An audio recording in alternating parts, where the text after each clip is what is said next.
As you're watching this documentary, the first thing we'd like to say is thank you.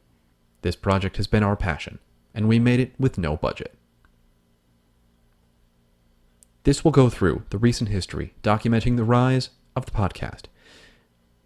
We'll start at the very beginning, way back in the 1980s when podcasting first started, but back then it was called audio blogging.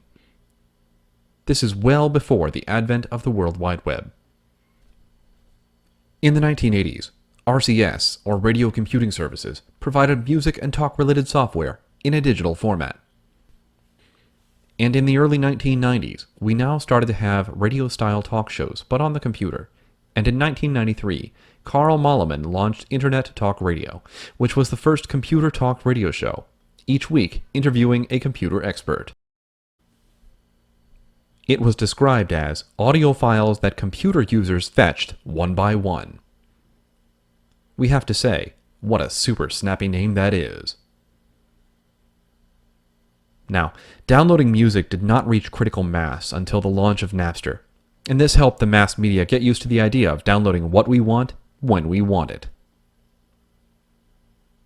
In 2001, Alpian Technologies of San Francisco introduced Replay Radio, later renamed Replay AV. This was like a TiVo recorder, but for internet radio shows. The best feature was a direct download link, which would scan the radio publisher's sites for new files and copy them directly to the user's hard disk. The first radio show to publish in this format was Web Talk Guy's World Radio Show, produced by Rob and Dana Greenlee.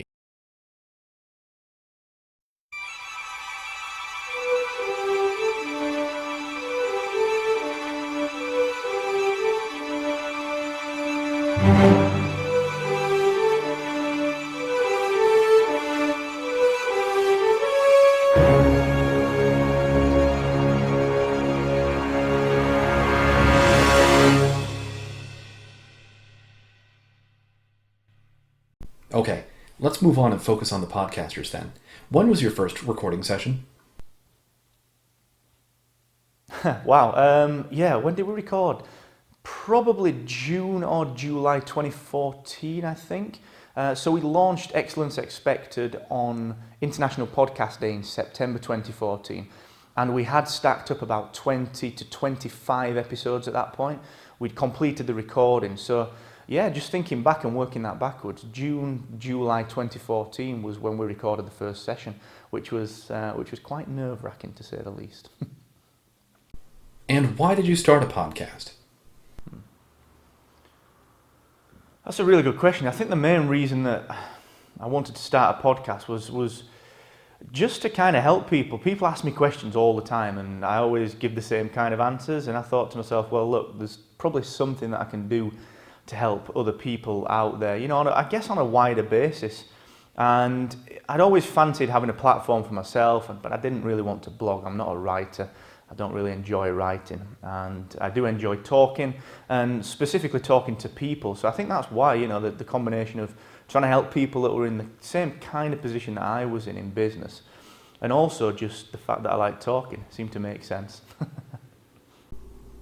When did you feel you were comfortable on the microphone? Do you know, I don't think that I'll ever be comfortable on a microphone. It's a bit bizarre actually for me, because I like talking to people. So because I do an interview format show, it's quite interesting because all I do is have a conversation with someone. But when I do a solo show, when I do the odd solo show, wow, it's difficult to just allow yourself to chat. So I'm not sure that in a solo capacity I'll ever actually be comfortable on a microphone. But I think from about episode 10, episode 11, I became quite comfortable interviewing people because it's just conversation, so who knows? Why do you enjoy creating podcasts? I think the reason that I enjoy creating podcasts so much is just the fact that you've kind of got your own freedom. It's not anyone else telling you what you can or can't do. It's your platform, it's your show. You can do exactly what you believe your audience wants, and you can listen to that audience and they can tell you and they can talk to you, so you can really start to tailor things. I think that's the real benefit of the medium, is you can just do what you enjoy doing, and that's why I think everyone enjoys creating them so much. I don't think you'd ever find a podcaster that thought to themselves, do you know what, I don't really enjoy this, because they just wouldn't do it otherwise. So yeah, the freedom and the flexibility is just fantastic. What is the worst thing you've ever recorded? I'm not sure I've ever said anything that's too bad on air and left it in, certainly. I think in the early days, I used to be really conscious about fluffing my lines, so I'd edit everything right down.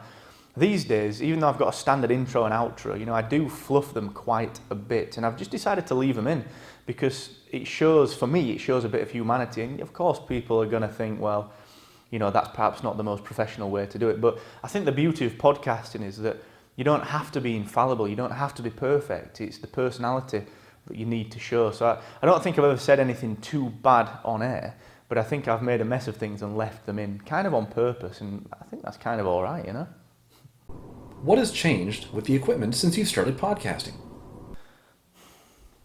Well, to be honest, I've not been in the industry too long, so I've not seen too much equipment change. What I have seen is, because more and more people are wanting to get into podcasting, manufacturers are making things much, much easier. So obviously you've got USB microphones and so on and so forth that keeps the hardware costs right down. But we're starting to see now microphones that have got completely integrated mixing desks, and you've kind of got everything you need just from one USB input, which I think is fantastic. So I've not seen too much change, but I'm sure things are just going to get easier for people. Do you think it's a better medium for content creators than, say, YouTube or Patreon? Well, I think YouTube and Patreon they've got a place in the mix for people, and I don't think it's a case of a medium being better than another medium. I think it's just really where your audience are and what you enjoy doing. So, for example, I'm really sort of nervous about the amount of work that it might take to put videos together every week, especially twice a week, because we publish twice a week. So I kind of stay away from YouTube. But having said that, I know people that do really, really well with YouTube, and their viewers, their listeners really, really love it. So I don't think it's a case of generally being better.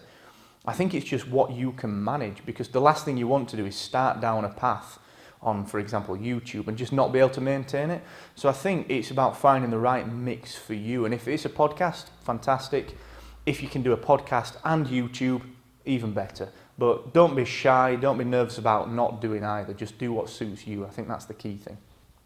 For people just starting out, what advice would you give?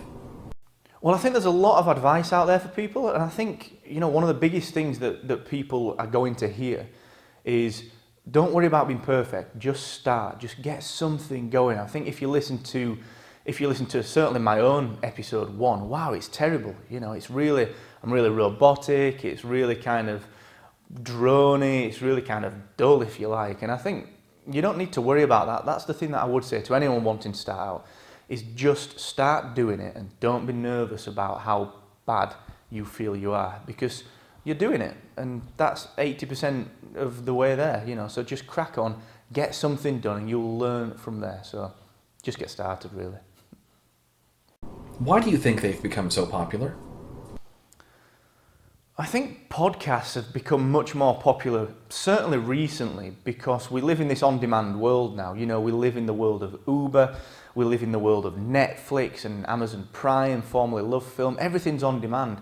We want to be able to choose what we consume and when we consume it, and more importantly, where we consume it. And I think they've become so much more popular, one, because of that, but also because, unlike Netflix and various other visual mediums, podcasts are passive. You can work, you can train at the gym, you can walk your dog, you can be driving, and you can be consuming the content that interests you at a time where typically you will be doing something else, so you don't have time to watch a video whilst you're walking the dog. So I think that's why they've become so popular. One, they're on demand. You can choose what you listen to. But more so, they're passive. You can actually get involved wherever suits you, doing an activity that you wouldn't normally be able to consume that kind of content in. And I think that will only grow and grow and grow. I think it's a fantastic medium for anything that you want to learn or you want to consume when you want to consume it. When you have a guest on your show, how do you prepare for an interview? Well, actually, I think I'm a little bit lazy when it comes to preparation for interviews with a guest. And what I mean by that is that I've set up a really, really, really, really strong process. So the guests give me everything that I know. I use a booking platform that allows me to set my availability. When someone books on the show, they give me everything. They give me the biography, they give me a good picture, They give me the 3 actionable tips. Excellence Expected is very much around 3 actionable tips at the end. And the guests give me all of that beforehand. So all I need to do is make sure I'm up to date with what they've sent me and just really get a grip for those guys, do a little bit of research into what they do, who they are, their background, but it's certainly not too extensive. And I think that's the key thing. If you want to keep a podcast up, if you want to maintain the quality, you have to have a really sound process. And I think if you're going to interview guests, you really need to be strong on that. So I would certainly advocate coming up with something that allows your time to be minimal but high quality, definitely. Do you think that podcasts will continue to become more popular? Yeah, of course. I think podcasts will only grow and grow and grow. I think it's a medium that when we start to see podcasts very specifically moving into cars, so natively built into a car's audio entertainment system, that's going to be huge. And I think people are already doing that. You've only got to look at some of the new manufacturers that are building them in. You've only got to look at what Apple is trying to do with CarKit. It's going to grow and grow and grow when it's part of the native dashboard for someone.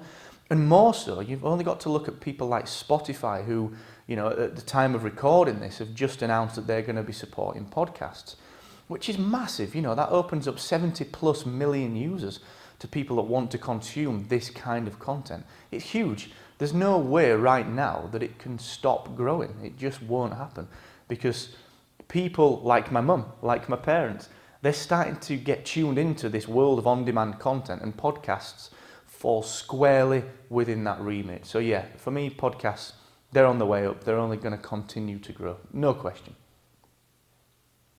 Do you think podcasts need to change in order to remain relevant in the future?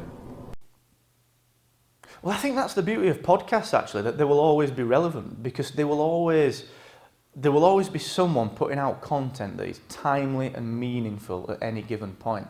I think because the medium is becoming adopted by so many more manufacturers, for example, in cars, and the Spotify sort of revelation that they're going to be supporting podcasts in the future, I think if people have podcasts readily available, the content doesn't need to try and stay relevant. I think it will do that already because it's driven by people's passions, what people love talking about, what people love listening to, and I think it will just naturally stay relevant. I think that's the beauty of the medium. You can very cost effectively, very cheaply produce high quality content that will appeal to a subsection of an audience pretty much constantly. So I don't think there's ever a worry about podcasting being relevant. I think someone will always want to listen to something. So I can't see that being a problem for podcasting. I think it will always be relevant.